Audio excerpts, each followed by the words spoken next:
అమ్మ నమస్తే అమ్మ. నమస్తే. ఇప్పుడు జూబ్లీ హిల్స్ ఎలక్షన్లు అవుతున్నాయి కదా, ఎవరు గెలుస్తారు అనుకుంటారు? సునీత గారా, నవీన్ యాదవ్ గారా? కాంగ్రెస్ పార్టీనా బీఆర్ఎస్? ఎందుకని అని మాకు మంచిగా చేసిండు అని. కరోనాలో గట్ట మాకు బియ్యము మాకు సాయం చేసిండు. నేను 6 ఏళ్ళ పింఛన్ కాయిదాలు రాపిచ్చి నాకు ఇప్పటికీ పింఛన్ లేదు. ఒంటరి బతుకున్నా, ఉండడానికి ఇల్లు లేదు, నాకు పిల్లలు లేరు, 2 పిల్లలు చచ్చిపోయినరు, ఎవ్వరు లేరు. నాకు ఒక ఒంటరి బతుకుతున్నా లేదు. 4 ఇండ్లు అడుకొచ్చుకొని తింటున్నా ఇంట్లో, అంతే.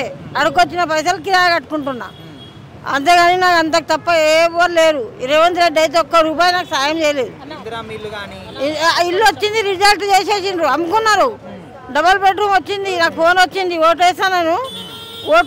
ఓట్ల కార్డు మీద ఇల్లు వచ్చింది, ఓట్ల మీద వచ్చింది. ఇల్లు వస్తే అది రిజల్ట్ చేసేసి అమ్ముకున్నారు. మరి ఆన్లైన్లో ఇచ్చిన 500 కట్టి ఆ ఇల్లు వచ్చింది, అది అమ్ముకున్నారు. దౌర్జన్యంగా అమ్ముకున్నారు.